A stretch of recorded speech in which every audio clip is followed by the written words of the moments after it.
Okay, I got it working finally. Thank goodness.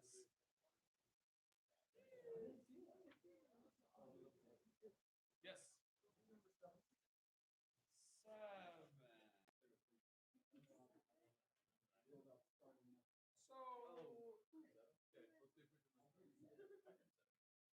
To answer your question, because I guess I'd say there's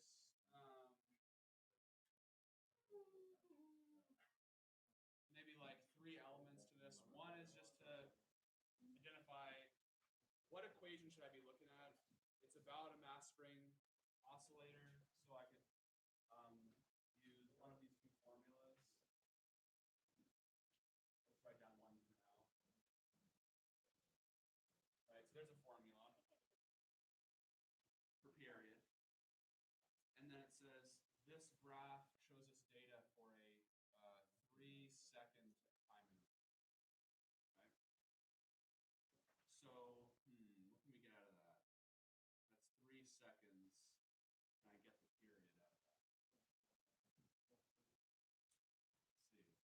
This is, at least the way I would kind of think about this is maybe split this up into 1, 2, 3, 4, 5 pieces. Right? So how big is this? 3 divided by 5, 0.6. So that time interval is 0.6 seconds, but a period is how much? A full cycle. So a period is 1.2 seconds. Make sense? Or, I don't know, another way to do it might be to say, well, there was it took 3 seconds to do 1, 2, and a half cycles, right? So therefore, if I simplify that, that would come out to be 1.2 cycles per second. Everyone okay with that? And then, so then from there, you just put 1.2 here. And then they give us to find the mass. And the K value was, set gave us it.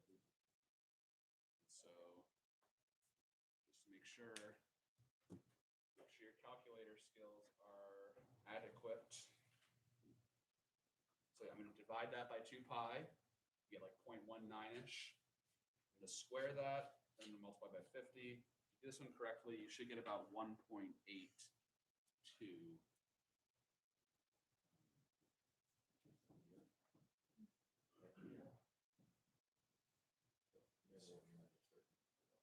If you didn't get that, likely culprits are maybe, like I've mentioned before, you're not dividing by 2 pi. You're telling your calculator divide by 2 and multiply by pi, which is wrong.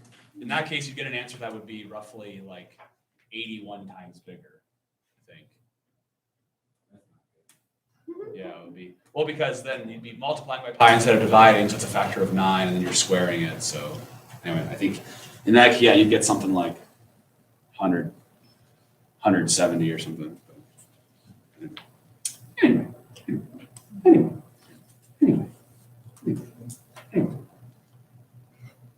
No, Julia, no. How many bang soda pops fit in there? I haven't tried. How many ounces are in a bang soda pop? 400 something. 420 maybe? I don't know. Probably like over 9,000. Probably 16. I guess it's a pint. I guess, but assume it's a Sometimes pint. I think Two it's bags. like 15.3. Oh, it's just under So a to pint. get that, oh, I would just send it around. That's like a 1%. We should look at 15 and 16 together, and then to make sure that you are not confused. Oh, yeah, 15. And then there's a couple towards the end that I want to look at with you. But so like look at 15. So a vertical mass spring system is displaced and then released. at time 0. And the graphs below are velocity versus time and acceleration versus time. And then, so the first thing is which one is which. And then we're going to label the graphs with all the relevant points. Like when's this thing hitting its max height? Because your mass spring system is a nice way to summarize it, I think. There's going to be an equilibrium. Okay, there's going to be sort of a lowest point, and there's going to be a symmetrical highest point. Does that make sense? Mm-hmm. And so the system oscillates between these 3 states over and over again. And so if it's released at time 0, then which one has to be the velocity graph? One. The left one. Yep. Everyone understand that? Mm-hmm. Because at time 0, the velocity has to be 0, unless you bop it. But assuming it's just gently released. Means? So this right here, of course, is time 0. This is the release. You're wrong one. Oh, well now. That was the acceleration. Thanks. Just testing it, obviously. Yes, this is the release. What? So consider us thoroughly tested. Yes, you're thoroughly tested.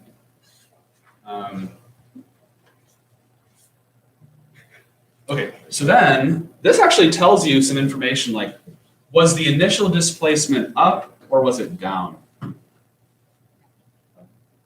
Up. You see why? Yep. No. So, or was it down? Was I testing you again? I think it was. What kind of velocities do you get initially? Positive. So that means your initial velocity must be up, unless you're doing some wacky thing where down is positive, which wouldn't make much sense. So yeah, this would have been the time 0, the bottom. Mm-hmm. Cool beanies? I have a question. Yeah. Would a harmonic oscillator work with one of the springs that you compress instead of like a stretch? Oh, totally, yeah. As long as the spring, well, a good ideal spring can be compressed and stretched. When they machine them, some of them, like a lot of the ones I have, you can't really compress them very much, unfortunately. But It's just that the graph would be inverse, right? well, I actually have one right here that can be compressed. Like this spring, the way it works. The problem is the way this is built, though. You can't really stretch it because of the plastic. But this spring's natural length is like this, and then it's a scale. So when you hang something off of it, it compresses the spring. Right. And so now here's the thing: if you get it into like, it's not going to have much movement, but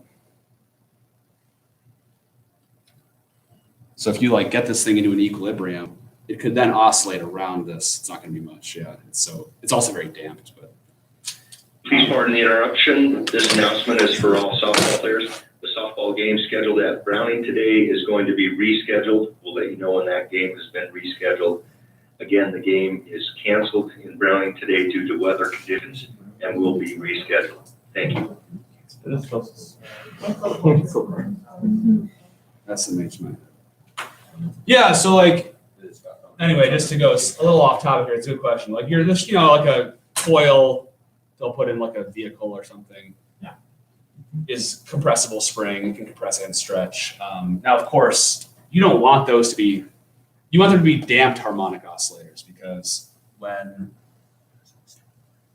a shock compresses, you want it to be like, you want it to do something like this. Like you don't want it to go, like, Get one bump and move the rest of the trip. Right, yeah, you don't want to hit a bump, like a poorly designed one, you'd hit a bump and it would just be oscillating, like, Just a prank call. so they call this damping, and so what, if you guys go further in your physics learning, you'll start talking about how like oh, what's the equation that governs this kind of graph? Well, it's a sine function of some kind. Or it'd actually be something like this, where this is like a angular speed number. And then this, what happens is it's the same kind of function, but then you have like a damping coefficient. It gets multiplied by an exponential decay curve. Well, there'd be a constant in there, but you then multiply because it's the exponential decay. Anyway, and then you look at how do you fine tune. You put a little constant in here of some kind. And you say, how do I fine tune that number so that I get the kind of damping that I want? This is actually it's called critically damped if it just goes like one cycle and comes back.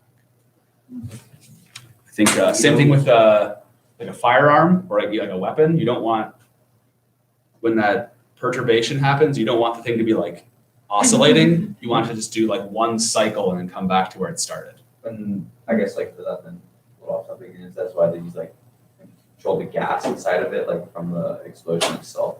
Like is that? Yeah, that's all. Exactly. Yeah, how to do it. the whole system. Yeah, if you look at it holistically, yeah, you want the whole system to be behaving such that it's like critically damped. If your goal is to go, say it goes like pew and then comes back to where it came from, and so versus like here, I'll give you an example of a really not damped oscillator. Here you go. I think it's where I think it is. Yeah. Oh, you guys will like this. This is neat. I'll listen to it again later, but a little off topic. But here's something that when it is perturbed, it is not very damped. You get this. It's just going. It's doing this. It's just oscillating. Now it is decaying, right? So this curve is getting smaller. That's why it's getting quieter. But anyway, listen to this. This might trigger Griffin and Emma. I don't know. Sorry if this. Prepare yourself. This might be really loud. I'm not sure. Okay, listen. You hear that? Pretty neato burrito. We'll discuss why that happens later next week. And I'll give you a hint if you're curious. It has to do with, this is a 440 hertz oscillator, and this is a 441. Did you say A? How'd you know it was A? That's the tuning. You just know that 440 hertz is A, or can you just hear that it's A? You just heard that it was A. You should try this on Jesse. See if she knows. Unless you're a nerd, then you do 442 because you think you're special. Why is that? I don't know. Explain that joke to me. I don't understand. There was like this group of people online that were all like 440 hertz A is not musical enough, so then they tuned to 442 hertz for their A. Oh, that's savage. Anyway, these are 1 hertz apart. What's up? Would that be the same thing as putting two clocks together and then having them end up being in sync? It's more like having 2 clocks where one runs slightly faster. And I don't mean it's been set ahead. I mean like one clock, say it takes, 1 clock is it true, it takes an hour for the minute hand to go around. And the other clock, it actually only takes 59 minutes. You could then talk about, well, how often will those clocks sync up? It's actually kind of similar to that. Oh, it's like blinkers at a stoplight? Yeah, you have these 2 waves, and at certain, the waves will interfere in a way where, well, with 440 and 441, you get roughly one, they call it a beat, 1 beat per second. So anyway, we'll discuss it later. Sorry, I don't want to get way off topic here, but It's cool. But yeah, so yeah, we studied this really simple one because, I mean, what's really remarkable is as you go farther and farther and farther in your learning about stuff, I mean, even like an atom is a harmonic oscillator, sort of. It's a 3-dimensional harmonic oscillator that operates on, it's not a spring, it's a potential, it's electric potential, but And there's like quantum effects. But when you analyze it, and you go like, what is a hydrogen atom doing? Why does it have those wacky states? It ultimately comes down to being like, it's a harmonic oscillator, and harmonic oscillators have these states that they can support. You guys know what I'm talking about with the little the atomic orbital shapes? Where they'll be like, oh, there's this one, and then there's like this one, and then there's like this one, and then there's like all sorts of weird ones, right? Oh, yeah. All this are Yeah. Yeah. And we did like those table ones. Yeah, the whole tape. Yeah, they take on these crazy shapes of like look like clouds and stuff. You can actually prove that these must happen mathematically. It's pretty amazing. Neat.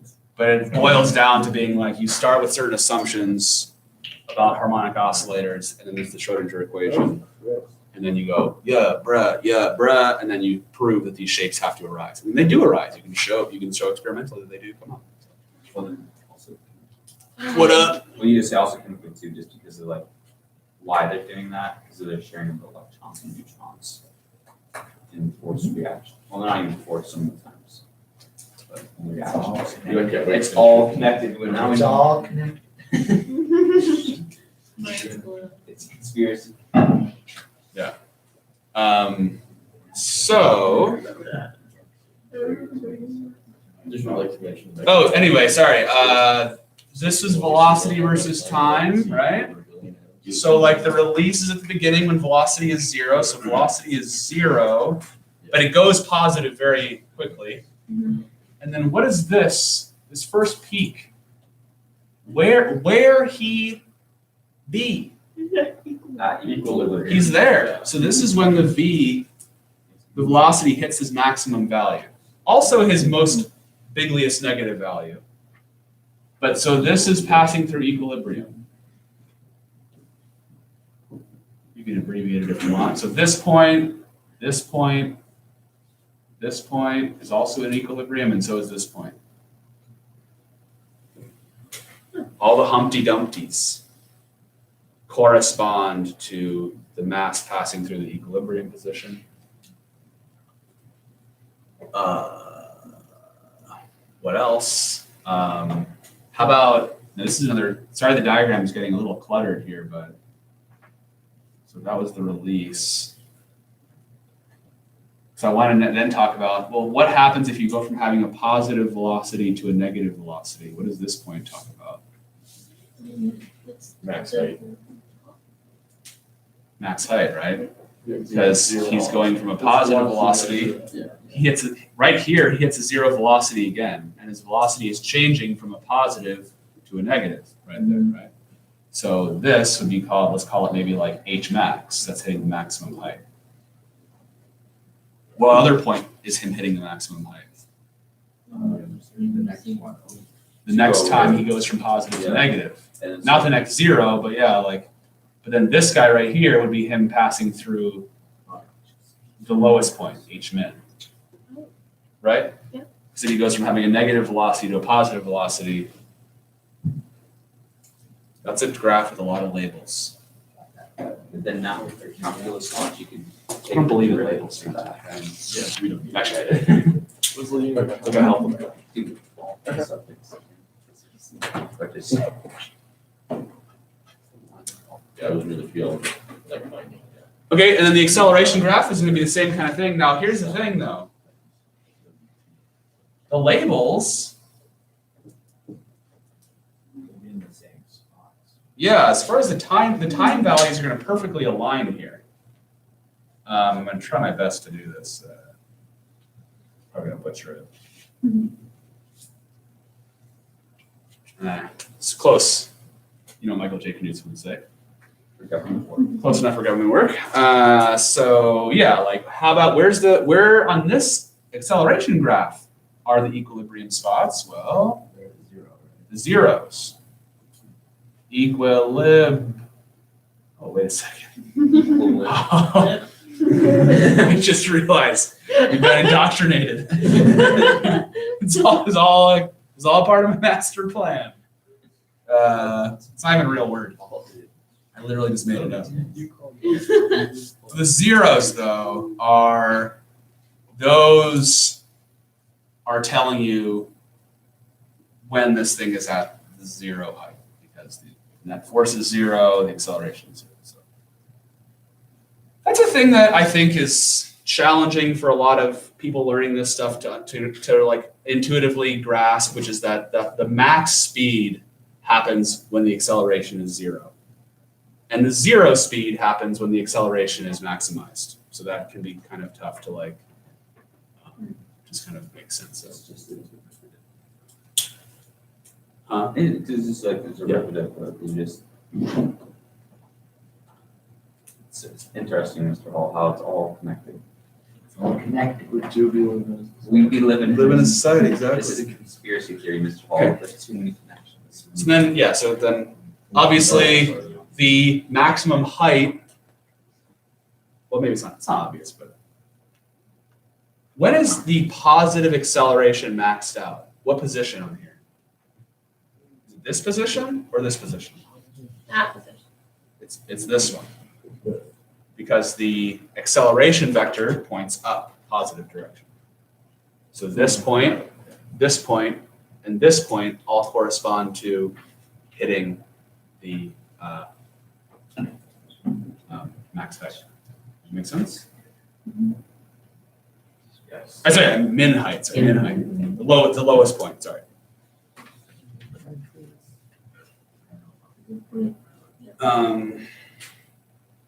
Okay, so I want to talk about 16 a little bit because read 16 if you haven't already. If Bob has a large set of different strings and masses, and he uses them to form a whole bunch of different combinations, a whole bunch of different mass spring oscillators. What is his data going to look like if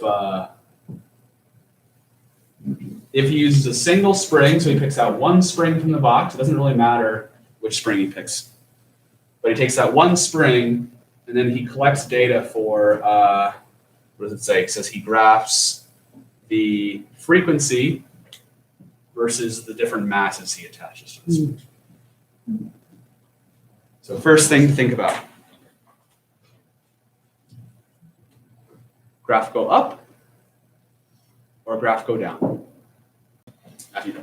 If you increase the mass, as mass gets bigger, does the frequency go up or down? Down. Goes down. So the first thing is this graph's going to have it's going to slope downward. Now, is it linear? What if you were like negative? No. Well, do we know the mathematical relationship between this and this? Yeah. Okay, good. F equals some constant times the square root of k over m. So what shape is that? Like this is all. It's very much like Yeah. It's like a half. if you've studied It's the inverse of graphs. Do you see how this and this, I'm thinking of m as being kind of like my x. The overall shape is going to be kind of like that because you have your variable in a square root on the bottom of the fraction. Yeah. And so the graph is going to look something like this. You might, maybe in IRLs, he'd have like some data points. There's always some experimental error, right? Maybe he's got a whole bunch of data, I don't know. And then maybe a computer would fit, say, oh, okay, we've got this curve here, and you would hopefully get it to agree with the theory. Cool beanies? How about the other one? The other one says, what if he graphed frequency versus, now this time he, oh, did I ask for two graphs? Okay. Cool beans. How about period? The formula is the reciprocal, right? Yeah. So now what kind of graph is that going to mimic? That kind of graph, right? Because now K is, oh, well, K is still a constant, right? And M is the thing that's changing. So you're going to get some sort of, now as far as like what happens at 0, it's a little weird because you're like, well, what if you don't put any mass on it? What happens?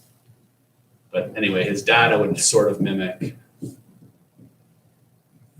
a square root curve. It would approximate that.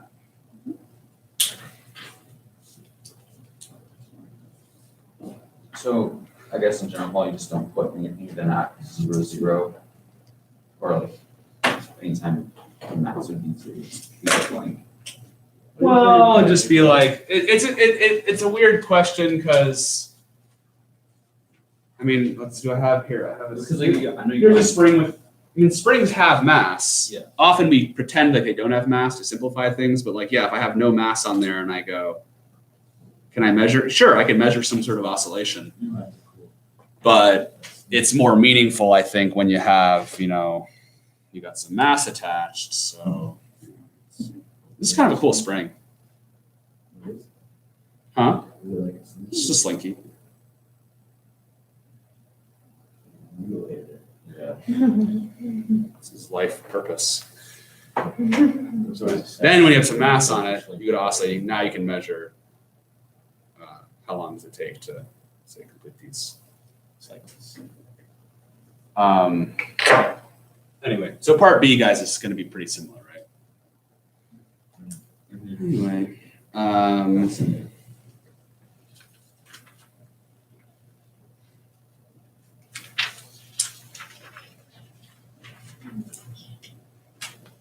do you guys feel about all this stuff? Does it make sense? Is it like not super complicated? That makes sense. The last, I just wanted to talk about one last thing, I guess. Sorry, I went longer than I expected, but might be it. If you look at 29 and 30, they're similar questions to this. I have no doubts that you'll be able to figure that out. But they are, Bob is doing a similar experiment where he's testing a pendulum and saying, on a pendulum, how does the period depend on the string length? So you're gonna look at that, look at the relationship there and then say, what kind of graph would his data approximate?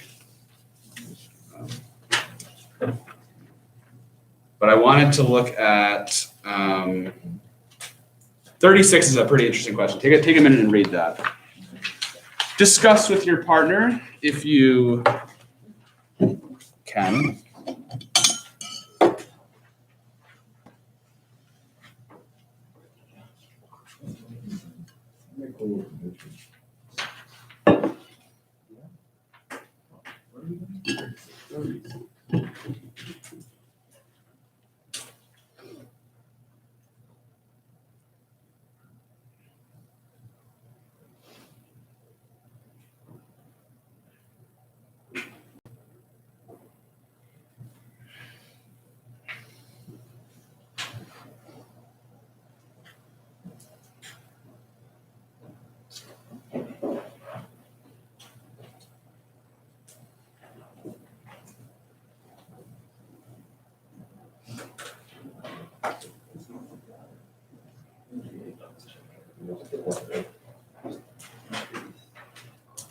All right. Yeah, I just feel like it just.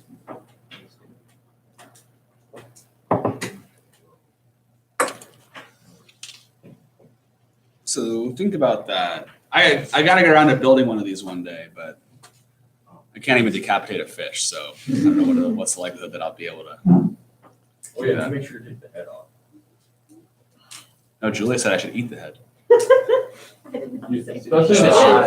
the eye. You can actually, you can make a really good fish broth with the head. Like both.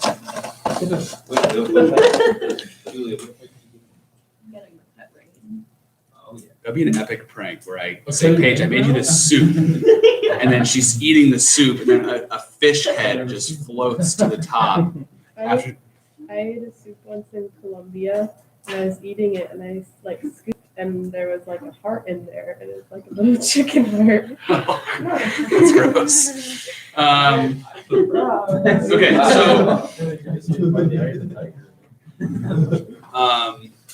so this question is, I know I should build this one day. I'll get around to it. Sorry, I didn't build it. There we go. It's just use your imagination. So you had a pendulum, right? So okay, great, a pendulum. So at least theoretically, it just does the same period. Now the amplitude decreases, right, over time because of the air resistance. But this is saying, what if there was a bunch of sand in there and it slowly poured out? So let me throw out a wrong answer. That's not like, it's not like a dumb answer, but it would be like, so someone might say, well, nothing's going to change because I know what's true about a pendulum. Mass cancels out. The mass isn't, it doesn't really matter, right? Like if I say, oh, what's the frequency of oscillation? Oh, it's 1/2 pi times the square root of G over L. There's no mass. The mass is not relevant. So that's not quite right though, because there's a hint. The L. Because look at the difference between, say, I'm gonna exaggerate it here. Yeah, no, it's gonna be heavier. It's light. Where the Yeah, so it's not, the focus is not the mass, it's actually the length. You might go, well, wait a second, the length of the string's not changing. It kind of is though. Yeah. Yeah, because as it loses weight, the tensions go decrease, right? that language is essentially get longer, right? Because the empty cylinder will become part of the line. Yes. Yes. So exactly. So basically what's happening, and we're in physics, so we like to use those physicsy words like center of mass. Right now, it stands to reason that I could basically I could sort of treat this as being like, well, I could kind of think of the mass as being living there. So the effective length of the pendulum is that. Call that maybe L naught. But as the sand pours out, now the center of mass is there, assuming the container is, sufficiently light.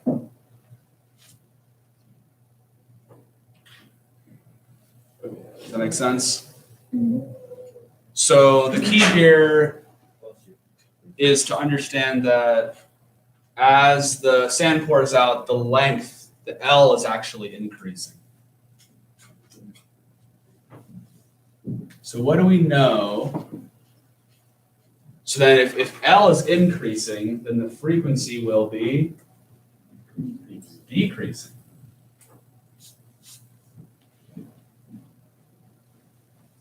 Moving slower, which, like you said with the tension, makes sense. Like it all kind of fits together, I think.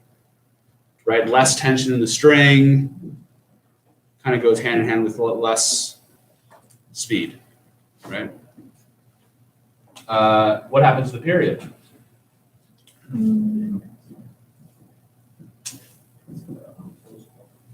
It increases, right? Oh, I should use the same tense, right? Tense agreement. You understand that? And the last question is, what if you graphed angular displacement versus time over time? And then keep in mind how, what does a basic pendulum do? Well, a basic pendulum just has a sine wave that does something like that, right? It maintains its period and frequency. So this guy, how do I change that graph? Well, if the period is increasing, are the waves going to get more crunched up or less crunched up as time goes on? Less crunched. So it's going to start off with a really fast frequency and then gradually get wider over time. Oakley cadokley? Isn't that neato? Burrito, burrito.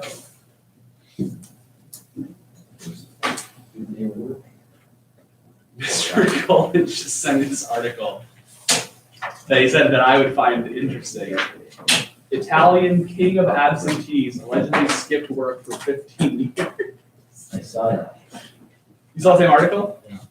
How does one do that? I saw a thing once, I'm not sure if it was a meme or not, but the guy was talking about how he outsourced his own job. Like he was being paid to do this like pretty mindless, like easy work. So he just found someone on the internet who was willing to do it for like half of his salary. Just pay them to do it. What? Just pay them. Yeah, he just send the work to this other guy and he would complete it. And You can do that for like 4 jobs. Yeah. That is That's kind of clever. That's big brain. Pay someone less. Is that legal? Or can you do that? I don't know. Well, it's funny because big companies do exactly that all the time. They'll go, well, it's, you know, like especially with tech stuff, this guy in India can do the exact same job that you're doing for, he wants a tenth of the price. You go, sorry, bro. Let me make you. Yeah. Mr. Hall, I'm How are you going? Nice. Why? The libs have to inject me with their nanobots. You're getting the nanobots, bro? Yeah. Bro! Wake up, people! I don't get a choice. I sent you a recipe. Thank you. I'll look